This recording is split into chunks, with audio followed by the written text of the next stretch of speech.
রাধে রাধে বন্ধুরা, পুজোতে উঠে এই বসলাম। জানো তো, কিছু কিছু ভিডিও দেখি, তারা অল্পেতেই হতাশা হয়ে পড়ে, অল্পতেই মন খারাপ করে। আরে বাবা, জীবনে বেঁচে থাকতে হলে অনেক কিছু দুঃখ কষ্ট সহ্য করতে হবে।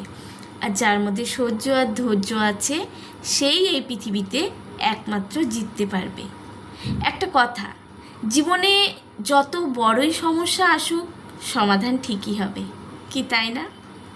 কাঁদতে যদি হয় তবে ভগবানের চরণে কাঁদো, কারণ ভগবান ছাড়া তোমার মূল্য কেউ দেবে না।